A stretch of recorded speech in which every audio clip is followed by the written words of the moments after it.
Australia's big banks continue to spend time and money on their social good deeds, and millions more telling everyone about it. Yeah, to many, the bank's corporate social responsibility reports are really nice glossy brochures that really do look like advertising. The ABC's chief economics correspondent wrote a piece online today which really caught our interest. The reports that we've just talked about around corporate social responsibility by the banks do sit quite uncomfortably alongside the observations of bank conduct by the banking regulator, and also Kenneth Haynes' report out of the Banking Royal Commission. Well, interestingly, an economics professor in Chicago, John List, is suggesting there is actually a link. His field study finds that the more a company advertises their corporate good deeds, the more likely their staff are to misbehave. How intriguing. Tonight's Taking Stock is with Richard Miles, Provost Chancellor at Sydney University, and Warren Mundine is the host of Mundine Means Business. Welcome to both of you. I guess the interesting part of this is whether all the good deeds that we know the banks do, is it kind of undone by the actions toward customers that we've seen recently? It's a really tough one. Well, yeah, first of all, I've got to declare an interest. My TV show, Mundine Means Business, is sponsored by Westpac, and also I sit on a charity, the Australian Indigenous Education Foundation, which the CBA and Westpac also strongly support. Look, it is interesting to see that the more you advertise how good you are, the more naughty you are. And I think and you've seen some of the stuff that come out of the Royal Commission. That look, I think that they do some really good stuff. I've seen the stuff that happens with something like the foundations they set up and the charities that they do work with, and of course some of this stuff looks like advertising. There's no doubt about that, because why you do your brochures, you do your things and that, and of course you want to be recognised for the good deeds and that they do. But it is interesting that it's all. And then you see the stuff that's happening on the Royal Commission, and you sort of go, well, And one of the arguments is, if you are out there, reaching out to and helping vulnerable people, that's good because you're a member of society, so just do it.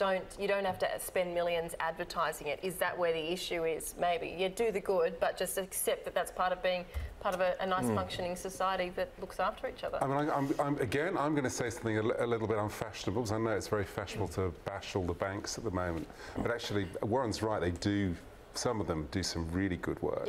They support quite a number of different charities. And also, I mean, there's a number of them, Westpac, CBA, who have all sorts of initiatives around getting work and, setting up work, especially in remote Australia, in regional Australia. So those things do go on, but it doesn't, I think any bank would be naive to think that that's a kind of reputation washing exercise or an effective one. Because it's not. Because as soon as you're on the box, basically, and people are hearing about all sorts of things like charging dead people, etc. All of those good works, they mean nothing. So I think, and I think to be fair to many of the CEOs and other execs of these banks, they don't actually do this as for reputation. They do it for legacy as well. They do it because they think they know it's the right thing to do. Well, and as on my show, when I go out in the bush, and especially in regional or remote Australia, you see a lot of the good stuff that banks are doing there that a lot of people don't know about. So it's they're creating jobs and helping people and that. But you're right. It's Richard. It's if you think that's going to make it look fantastic, then that's not true. And also knowing some of the executives and that, I know that most of them do it just because it's good.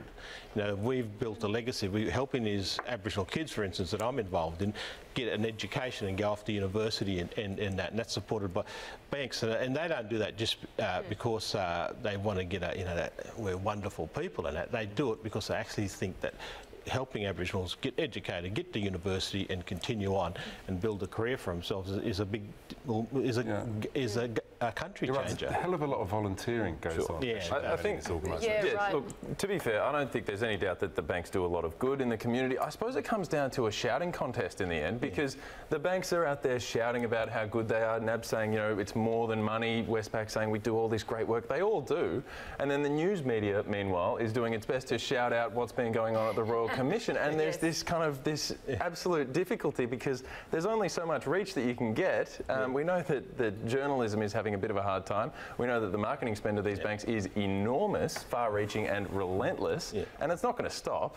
So when all of the Banking Royal Commission does die down, the amount of noise coming from how good the banks have been is going to continue that whole time. Yeah, and on that, though, this piece was saying as the criticism kind of reached fever pitch towards the banks, actually Westpac's marketing campaign of its helicopter rescue service was actually pumped up, and it's actually, some media have tried to ask them how much you're actually putting towards the service and how much you're actually marketing. Some people are suspecting the spend on marketing is even greater. So again, the shouting match is exactly what you're saying. I don't know. It's also, I mean, banks are huge organisations, and we know in the past, in the last, there have been some what we might call wrong-uns in there, and people who've done all sorts of bad stuff.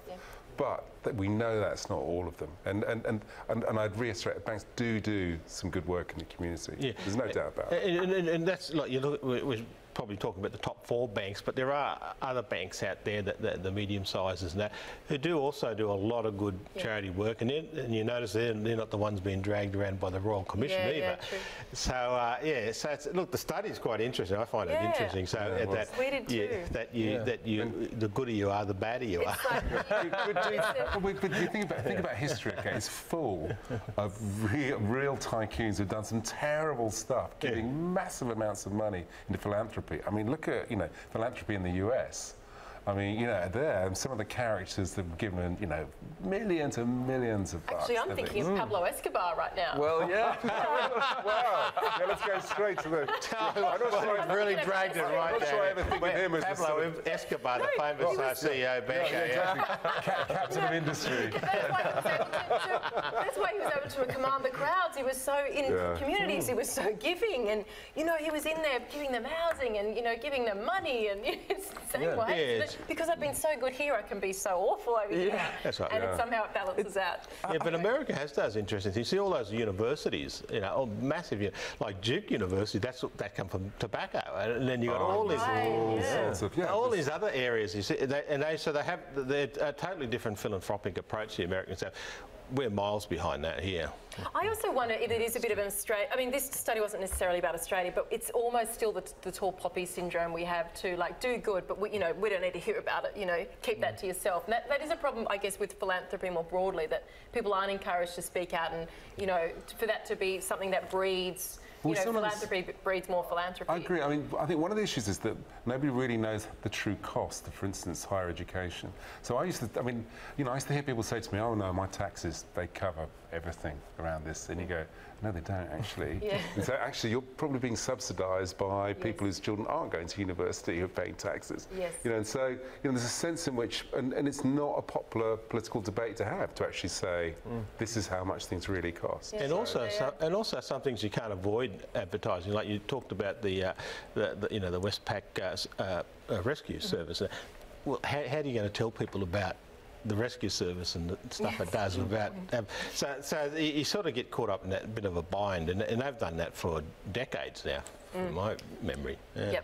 Absolutely, and Richard, you kind of bring us pretty handily to our next subject, which is about graduate outcomes survey recently came out, and we saw that 9 out of 10 graduates had a full-time job within 3 years out of university, and they were getting paid an average of $70,000. So I guess, is this just a kind of a big green light and a big well done to higher education in this country? I think it is to some extent, but we can do better. Especially by making sure that graduates are even more future and work ready. And we've talked about this before on this show, that the nature of what jobs are going to be available is changing completely and rapidly. So, all of those jobs that we've relied on for generations to be out there when we finish university, AI is going to basically see to some of those. And so it means that we need to be producing a very different type of graduate. So it's good news. I think there's still a lot more work to be done. Yeah, look, I agree. Some of the jobs that we're looking at in the next 10, even shorter period, we don't even know what they are. So it's about how you within the university sector, they build that flexibility in that, so you're not just focusing on one career line, because you are going to be, you know, the gig economy, as they call it. You are going to be moving around for your career into different areas. It is a good plus to it. I would have liked to have seen, you know, the comparisons, because my three boys are tradies and they've been on six-figure salaries for quite a while. And there's funny thing is, and I'll dob them in now. Two of them are Sparkies, and I can't get a light bulb changed in my house. So please help me out, boys. That is always the truth. And the other bloke's come in really handy too, because he's the air conditioning and refrigeration mechanics, which is good for summer. Great for summer. But that's interesting, because you talked about, you know, kids that you're dealing with in the bush and stuff. Do you still say university is the best way to get ahead? Or, yeah, how are you balancing that conversation? There is a balance. You know, universities are, you know, a great way to go to move ahead, but it also depends on your career path and that as well. One of the problems we're having at the moment in Australia is the skills shortage, and it comes out of the 80s. I don't know what we did in the 80s, but where it was sort of like we all go to year 12, we all go to university, and which is great. I think I support that process. But we now are importing a lot of skill from overseas. In fact, one of the jobs I had when I was working on gas pipelines, I'd fly people in from Georgia, from Russia, to do welding on our pipelines and then send them back, and because we didn't have people in Australia who was qualified to do that. So we need to the skills, you know, the future, and that tradies and that are going to play a big role. You know, professionals are going to be quite interesting, because, you know, that service industry is going to be challenged by. So everyone thinks about truck drivers and all these other people, but it is going to be a wide range of things that are going to change. Yeah, absolutely. Sorry, no, go on. I was just going to say, look, there might be a gap in the market between TAFE and the university. So I wonder about whether we shouldn't be thinking around technical universities, technical colleges, something in between those two things, because, you know, Warren's right, there is a skills shortage in really key areas. Yeah, and actually some really good high schools are starting to do that with, say, the HSC, where kids are going, you know, to TAFE to learn those more technical kind of work-ready. Well, that's what my boys did. The HSC. Did they? Yeah. Yeah, they you know, got for their year 10. In my day, we usually went to year 10 or fourth form, I think it was called then, and you went off and did a trade, and then you went off to year 5 and 6, then went on to university. That's how it was structured. Now I think it's a great idea to actually do that tasting area, and well, my three sons did that. They started in year 10 doing some trade stuff, and then it went from there. Yeah. Guys, I want to talk about one more subject, and we haven't got that much time, but it's a really interesting story that came across the desk today, which is that a Queensland sawmill worker was sacked for refusing to sign in with a fingerprint. So, you know, basically walked out of there, tried to get his wrongful dismissal up with the Fair Work Commission and was turned away. So it's just out of luck now. So, I mean, what do you think? Is it absolutely pointless to try and stand up against the relentless drive of big data and all of that? We've got to try and stand up to something here. There's got to be, you know, otherwise, you're right, we'll be absolutely subsumed by this. You know, privacy is part of the human condition and always has been. And we need to really guard, you know, really sort of guard our privacy. It's a futile attempt. It's all going the same way. And in a sawmill. Give yourself over to it. And he never had a day off in 3 years. I thought that was quite fun. And the judge also did talk about that privacy issue, and that is going to hit us every day from now on, because technology is just gathering up all this information from us. And so, okay, what's that going to be used for? Is it just going to be used for, you know, I'm now signed in for work? Yeah. Or what else? But I just think you can reject it now and say, I don't want that, but in 5 years we'll have to do it anyway. I just feel like you're just going against the tide. But sometimes they can get those sort of profiles wrong. A friend of mine was really, really offended and went onto Twitter with it. He'd been profiled around his music tastes, and he got this thing through. He got this thing through saying, "Would you like to go to the new Phil Collins concert?" He was just absolutely. Some of them get it quite wrong. They said all the stuff to you, and you go, "What the hell?" I don't go to follow this music, and I hate those type of. I've made a couple of bookings for my wife because she likes chick flicks, and all of a sudden I started getting chick flicks coming through to me, and I'm going, hey, wait a minute, I'm a real man here. I don't go you got me all wrong. Yeah, you certainly, they kind of put you in that box and you've got to stick there, don't you? I mean, we chat with Shane Oliver, the chief economist at AMP. He's a massive Taylor Swift fan. He loves Elvis. I mean, that's not going to come up in many of his, the things that he looks at on his work computer. They're never going to be able to get that guy on screen, I reckon. Hey, thank you both very much. Warren, you got your show. Yep. What are you preparing for? This weekend we got a Nimikara, which is an interesting business. It's they're working on the wetlands in southwestern New South Wales, the Murrumbidgee, Murray-Darling area, and Lachlan Rivers, and it's massive, 60 kilometres by 40 kilometres wide and long, massive, and they're turning it in, doing this environmental waters and plus tourism and stuff. So it's a really good one and some great stuff. We talked about the booming tourism numbers.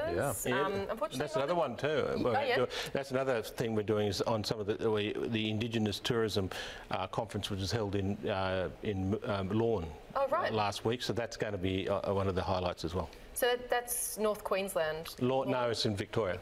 Oh, in that Victoria. I'm thinking Lorne up near. Up in the far west. Now you got me worried. I'll have to check Google it now. Have I got the wrong story? Lorne Hill. I was thinking. Oh, Lorne Hill. Okay. Yeah. Oh, that's right up northwest Queensland. That's what I'm thinking. Yeah. Okay. Gotcha. Thank you so much, Warren. Sounds like a good show, and thank you very much, Richard Miles, as well. Thanks, guys.